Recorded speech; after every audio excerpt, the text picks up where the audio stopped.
Hi there, I'm Sabine, and I just thought a lot of people were asking me questions about how I actually help people, and that I haven't really posted much about my background, which is more on my website. If you were to look on sabinechristelli.com, you will see a lot of that there because there's so much to share, and I prefer to focus on you than on myself. But I also understand that we want to connect.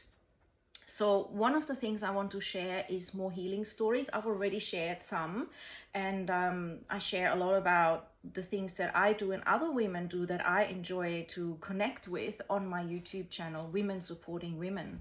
So a little bit about my background, and it is going to be just a tiny snippet, but I basically help women do the things that I have navigated, and not just navigated but also studied, because I have this way of needing to get to the bottom of things. So I've always been curious. All of my life I've been curious, and I've questioned everything. I've questioned why science is done the way it's done, who's supporting that research, is it authentic, the way minds can be manipulated, the way research can be manipulated, depending on, the funding and intention behind everything. I was really mind blown about the fact that statistics, even though it's meant to help us understand so much, can be incredibly complex in its application to determine an outcome. So and so much is helped here and this is helped there. Well, let's not put that in, or let's use a different test to create this impression. That put me off science in a nutshell. I'm a very sort of direct person. Maybe my Germanness, maybe the fact that in my upbringing I was left to be myself, which I deeply appreciate. And so I really see when people are being limited, when people are believing thoughts and programs from their ancestry that have been implanted. That is partially because in my childhood I was left to be myself a lot, and also after studying NLP and hypnosis and always trying to understand how the mind works through my deep yogic studies on my own, but also as a qualified international teacher, and really just watching people, interacting with humans, noticing what makes people excited, noticing what makes people feel like they're less in their sparkle, less in their actual shiny, you see it on the face, you see it on the way they do things. And I am very sensitive to that. So part of that is a gift, and part of it is, of course, that I tend to want to help and I pick up on a lot of things. So my background again is with a science background, some PhD studies that aren't quite completed yet, into sleep and into how breath can affect our nervous system to calm us down, which then leads to everything being optimized. Your digestion isn't going to be optimized if you are breathing erratically and if you're stressed. Because when the body is in fight or flight, it is designed evolutionarily and very intelligently to get ready to run or fight. So it's in primal mode, it's in survival mode, and digestion is not an essential part of that immediate survival. And that goes with so many things. It's a great design, but we are in a place in our world where we have forgotten to calm down and relax and realize that many of the things that we consider threatening are actually part of life. Everyone has to go through that. So in the past, there would have been war that was happening and people had to flee and people had to get into survival in the Western world. Obviously, there still is war all over the world. It is an ongoing thing, which is quite horrific.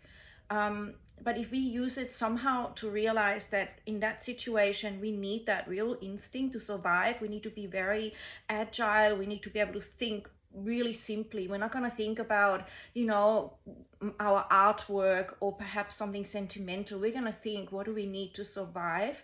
The problem is now that we are applying that in our Western world, in our privileged world, where it's the traffic lights or the bill that's come in or watching the news. And that's why, in a nutshell, it's really important that we come back to center, that we slow down, because we're constantly really in the middle of a storm, which is super unnatural.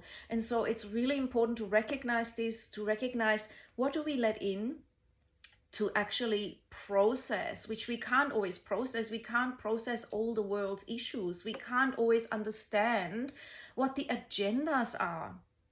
Everyone has an agenda. Everyone, really. My agenda is to help people. My agenda is to feel good, because I feel good when I'm looking after myself, and I feel good when I feel that I've made a positive impact on someone's life to thrive more. That is how I'm designed somehow. That's how I popped into this world, or that's how I am programmed. So for me, it's all about ethics and authenticity, really important. If I can't interact in a way that is allowing me to be authentic, or allowing me to be my true self, obviously within the bounds of what that relationship is and what that interaction is about, then I just feel it's fake, and I feel I don't want to be part of it. So that's basically in a nutshell, and I've studied this and I have applied it. I have gone into immersions of silence, immersions of 21-day processes in India. I've studied the ways of the mind. I have looked at how humanity has evolved and how humanity thrives and how it sabotages. I have created meal plans that are intuitive and joyful for women. I have enhanced the awareness of budgeting that some people had a real aversion to because of their upbringing, because budgets were always so negatively looked at and seen as something, unnecessary even, or to be avoided out of traumatic relationship with money. I have helped women get into their intuitive eating so that they remember what they like and then make a list of what is actually healthy that they like, that they want to have more of, and compare it to what they also like but want to have less of, because it doesn't really feel good long term.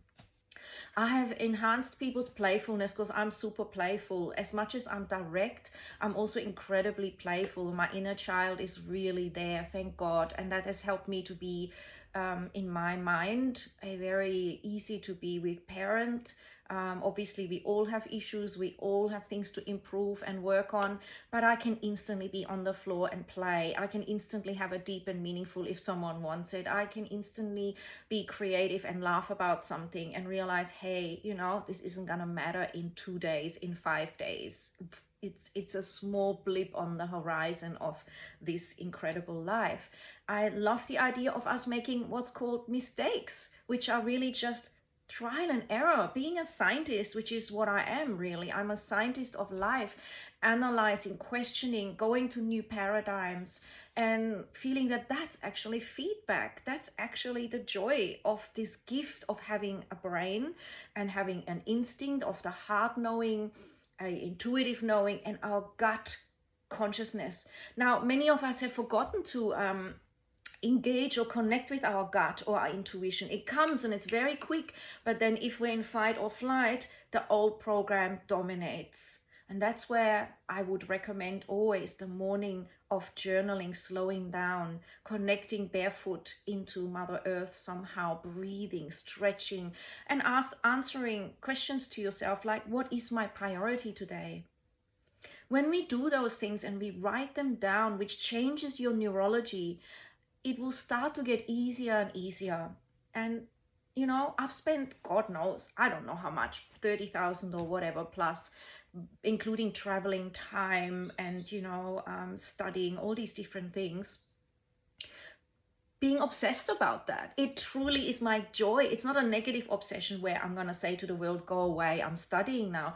No, but every time I have spare time and I have connected, I'm always forever curious. So use that. I'm here for that, because you might not have had the time to do that. You might have been immersed in studying something different that I'm not good at, like, I don't know, web design, promoting things, dancing, or artistic endeavors, or running a mega $1 million business. I instead have thrills and true passion that in my spare time, I've always been like this, I will explore consciousness. I will explore mind limitations, like going into sound healing, going into inner dialogue, into the inner child, and like flipping the script, reverbalizing what we normally do, and in a sense, becoming super conscious. in a playful way, not in a burdened way. Looking around nature and always seeing the messages there. I've been like that as a child, and I want to share that for people that may not have had a chance to do that, that would have had a harder childhood, that may have been in survival in their childhood, or went to be an adult way too quickly, maybe having to parent the parent or having to parent themselves. So I see the gift of what I've received, which I'm very grateful for both my parents and the life that I was gifted, that the gift in that is that I can share that, and I also understand suffering. It doesn't mean I'm oblivious to it. There were times when I've been oblivious to it, yes, but not now. I have matured, I've understood, I've been married, I've been through divorce, I've, faced potential life-threatening illnesses. I'm, journaling through aging process, hormonal changes. And a lot of people tell me their whole story. A lot of people just open up because they know they're safe to say anything they want. I really understand that we're all unique and that every journey is profound, that we're actually super innocent, that we are the way we are because of a program and a courage to be here for this. Most of the time I see everybody as wanting to be here to really dive into the suffering in our own way. We all have it to a certain degree, more or less. Dive in to see what we can learn and transmute.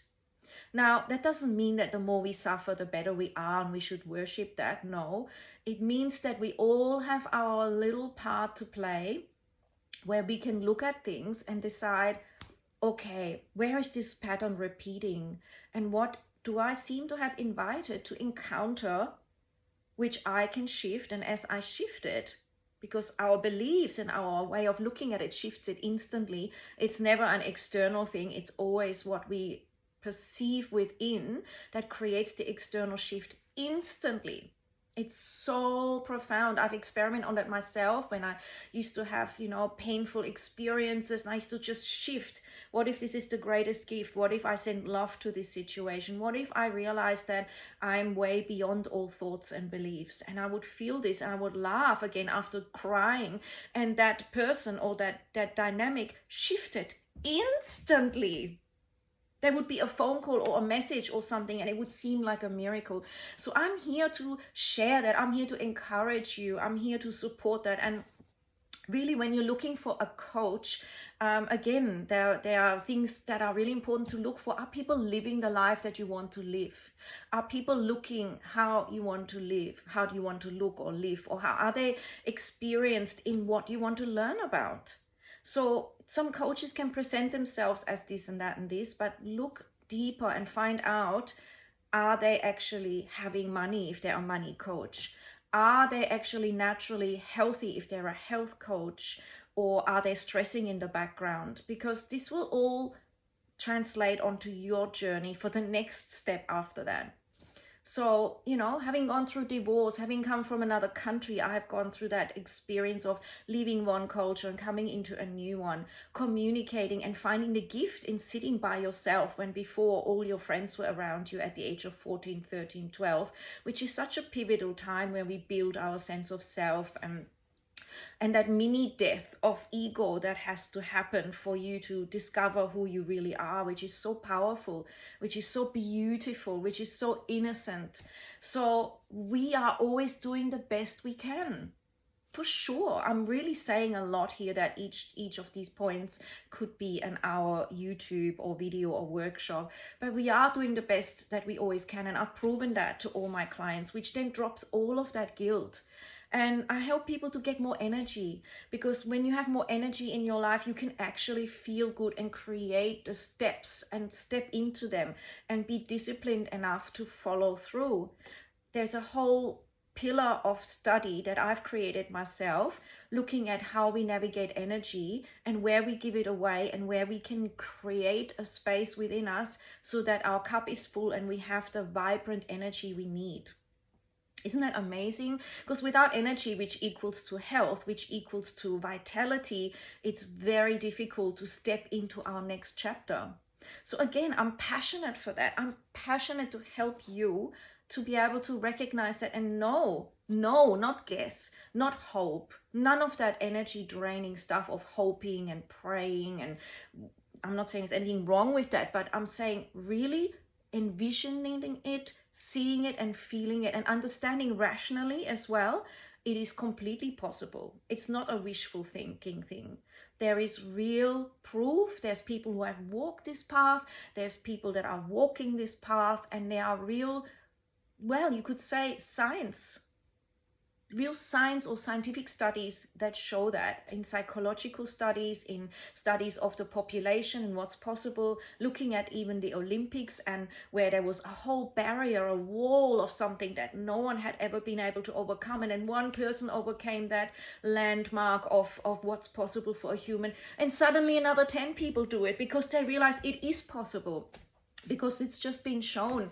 So I am here for this, and I draw on my experience, my studies of NLP, hypnosis, master prac, science, research, and questioning everything. I read a lot of stuff, or have read more so in the past, of deep yogic texts which align with quantum physics and knowing, and the fact that there are so many more dimensions to us than just this. And bringing this in and embodying that is actually where you live your fullest life, where you don't just buy into whatever's being told, and you don't put yourself down as not knowing enough and having to believe someone, but where you have the knowing that you can ask those questions. So how do you know that? Where is that? And is that even true? Because beyond every truth is another deeper truth, depending on how you look at it. Bottom line is, you want to find what feels right for you, and then you actually feel like you're living in alignment with your joy, your soul, your heart connection, your inner child, the reason for being here. I also help people to discover that through certain tests and certain questions around values, around childhood, and it's never traumatic. It's always amazingly liberating. I have seen so many women, like countless women in front of me, going from I feel really lost and I really don't know why I keep doing this, to getting that answer in one session even, and then absolutely smiling and radiant. It's like they say, it's like I feel light. I feel like this incredible heaviness has dropped away. And that is what I hear a lot. And yes, I will share more about that. I've had clients who have navigated breakups, who have navigated starting a new chapter in their lives, who have navigated dealing with challenging children, which is not the children's fault or the parents. Essentially, it's about that co-creation, what to do, what part to let go of, what part of to help and contribute towards. And it's so unique each and every time, and all I see is this perfection in front of me, this beautiful, unique pulse of infinite life and intelligence and soul, trying to figure things out. And as they question this and try to figure it out, they start to open. And that can be an instant blossoming, and a blossoming from there. It's an endless journey. I'm still growing and learning. And at the moment, I'm learning all about more like society, because I've been living in my yoga bubble and in my being a parent bubble and in my study bubble of the mind and quantum and sitting in nature and being in silence and the sound and the sound baths I've offered and the healing of expressing your thoughts and the Kundalini energy and what it is and what it isn't, because there's a lot of deception and darkness within the light that is really important to navigate. And a lot of people get caught up and think it's the light work, but it's actually created around ego and fame and being empowered or having the best sex. And that's really not the place. And that's always made me cringe. It is meant to be a white tantra, which means we are using the benevolent goodness and heart within, which is not about an egoic growth or trying to get, a lot of partners or power. So there is so much I could talk about and so much I haven't yet even talked about. And yes, sometimes I'm an introvert and I really just sit in things, and I know it's like giving birth to a baby in 9 months. It is an incubation and a stillness, and I enjoy that immensely, just like I did for all my 3 pregnancies. that stillness, which is so important, which translates into the baby's world as well, and its world into mine. And then that readiness to give birth, and that readiness to be that nurturing parent that is ready and enjoys every moment of it and is prepared for all of it. To going out there and getting really dynamic and really passionate. I believe that there has to be a balance, because there's a lot of people out there that are really passionate and that drive and that are active, and they think no matter whether it's winter and you're meant to hibernate a bit, whether you've just gone through a major surgery or whether you've just gone through a loss, the concept is just keep pushing forward. Mine has never been that, and it doesn't work this way in my opinion. Whenever we need to go through something, in terms of we've had a disease or a big change, we need to integrate that on a holistic level. And when we do that, we step forward as an even more amazing human with the skills of that wisdom. So there's, again, I could talk and talk, but I need to go right now. I'm actually doing this before I'm going off somewhere. I got an appointment. So I wanted to make this because people have been asking, and I do understand it is important to talk like this. And I've just been in a bit of an inward patch since returning from Melbourne and traveling a lot and just doing a lot of things that are very adventurous and creating a lot of shifts. I've got something coming up in February and in January, which I will announce soon. Some of it is around sleep. Some of it is around getting extra energy and clarity. And I've got some nice live yoga classes. I may go back to some online self-care, self-love classes. We'll see. I'm flowing with it at the moment, and all the other projects that are happening. I'm open to that, but I often have to really sit back and really sit in things, because that saves me time. When you slow down, it saves you time so that you don't actually rush into something and have to backpedal. And then when it's ready, you're completely ready as well. It's like, go. I'm not one of those people that can go into that burnout mode and into passion and collapse. I guess I've probably done that in a past life or something, because I haven't done it in this life at all. I've always seen it, that parents do it to themselves, business owners do it to themselves, PhD students do it to themselves, undergraduates do it to themselves. And it's a program of you need to achieve and you need to push and you need to ignore your body. You can catch up on sleep later. Your health right now is okay, so why worry about the future? For some reason, I've always kind of seen that can't work. And that's also because I do really love to connect within, instead of being tapped into too much external stuff, which is very distracting and can be very convincing. But if it's not your truth, and if it's someone else's, and you're just trying to buy into that and borrow into it, in the end, it's not rewarding, it's not fulfilling. And then that's why you won't stay committed. That's why it won't really light you up. So I hope that helps. Listen to this again if you get a chance, and notice which points are relevant for you. And if you want to work with me, I do offer nice programs that where you can just see me one-on-one once a month, or where you can see me once a week, or where you can have a longer program that is sustainable for you.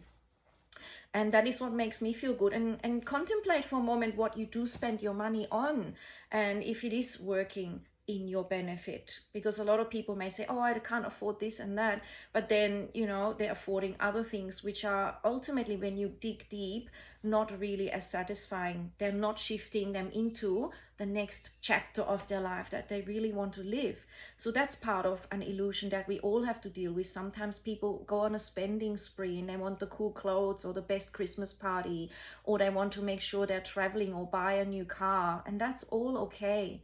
But if that was redirected to go into self-reflection and connecting to your beautiful heart and your deep wisdom, things could turn out even beyond that car, even better and even bigger in a sense, from a centered place of love. And I guess you could call it connection with all humans, thriving for everybody.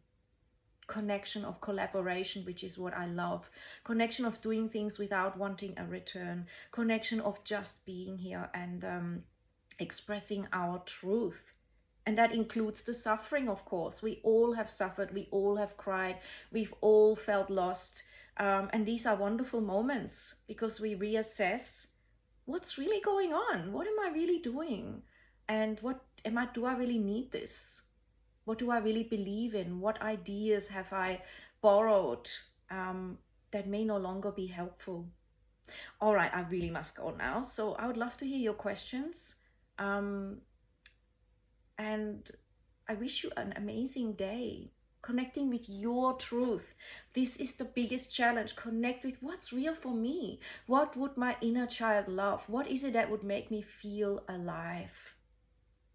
Write that stuff down and then sculpt your moving into the end of this year and into next year around that. Let it direct you. It is so powerful, more than anything. All right, I better go. Ciao.